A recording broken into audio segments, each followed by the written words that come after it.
Miles from downtown San Diego is the rural unincorporated community of Campo, and now it's for sale. And joining us now to talk more about the sale is Philip Molnar, a reporter from the San Diego Union Tribune. Philip, thank you for joining us. Yeah, thank you so much for having me. Let's talk a little bit about this sale. It's not the first time that Campo's exchanged hands. Who owns it now, and exactly what are we getting if somebody decides they want to buy the town of Campo? Yeah, so it's been owned by a Las Vegas investor since about the year 2000. And he hasn't done much with it. It's just basically sat there, stayed frozen in time, not a ton of improvements in the town either. So what he's trying to do now, what I hear from the listing agent, is he's decided to sell the town.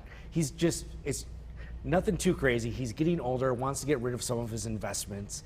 So this is one he wants to get rid of.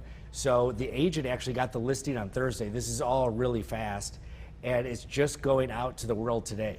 So this is, we were talking about this a moment ago. This is one of those things we can all fantasize about a little bit, okay? You can own the town. You can be the mayor. You can have all your friends and family move in. You can do whatever you want. How does that work when somebody owns a town or an island or anything to that effect? And what might the price be here?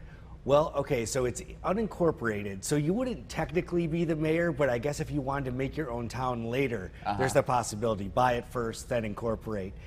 But yeah, so I'm not sure how it would all work if you're trying to do that later, become your own mayor, all that kind of stuff.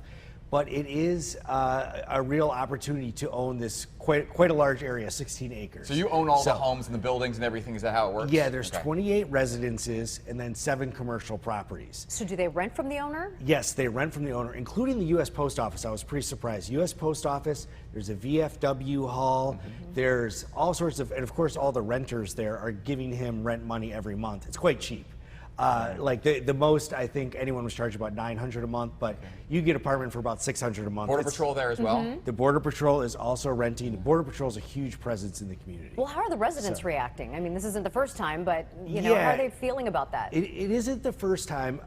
What I should say is I was basically the one telling them the town was for sale, so it hadn't really gotten out yet. So I kind of wonder if maybe the messenger, maybe it was still like, wait, what are you talking about? Like. So I didn't get a whole lot of concern from residents, surprisingly. There was a little bit like I'm worried about traffic, and then I also talked to the owner of the East County lumber store, a hardware store that basically they sell everything, cowboy hats, pet food, all sorts of stuff. He's maybe a little bit concerned, but he's sort of hoping that whoever buys the town, they'll be able to use his hardware store to fix it up. I mean, there's tons of lumber there, everything you might need for plumbing, painting. He's the Walmart of there you go. Yeah, he's definitely the Home Depot, and people are coming and going all day. So who are potential buyers here? I don't think you mentioned a potential price because I don't think they have one, right? Not yet. Who are they thinking about that might want to do something like that? Okay, yes, I forgot to answer that question. For potential owners, there's some thought that maybe it could be someone that would just buy and hold it for a while as real estate prices go up. Another idea was possibly selling it to someone who would rehab a lot of the structures and then raise the rent. You have a lot of people that work for the Border Patrol over there that are renting rooms and all that kind of stuff. But one of the funner ideas was the idea of a movie producer possibly buying it. Because it reminds me so much of, if you've seen Once Upon a Time in Hollywood, there's a point where they go out to a ranch and a bunch of the movies there. And I'm just thinking, a Hollywood producer, the idea is, not mine, the listing agent came up with it, but I think it's a pretty fun one, is that they could own this and have sort of an old West, old California town that they could use, just regularly go down there and not have to build a lot. Like a set. Yeah, it's a set. So, I mean, the place has a lot of history too. You'd hate to see it just bulldozed over and put a big apartment building.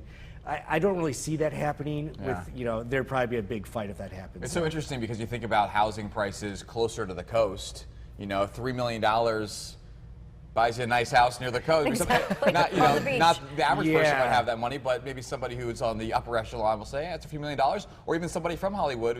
What's $3 million to a Hollywood budget, right? Yeah, we'll have to see. I mean, just adjusting it for inflation today, I don't know if that's going to be the best move, even though it's the only thing I've got, because there's no listing price. I see it as being probably going for a little bit more than that, just because home prices have gone up so much, even when you're adjusting for inflation. And it's pretty strategically located right now with the importance of the border and the cross-border economy. So I think that's only grown in like the last 20 years. So what you have is the possibility of doing all sorts of things with the property. Potential, a lot of Yes. potential. It's Yeah. really, really interesting. It's a good story, Yeah. too. Philip, thank you very much. We appreciate your insight and the story. If you want to see Philip's full report from Campo, you can see that on SanDiegoUnionTribune.com and read all about it as well there. So, Philip, thank you very much.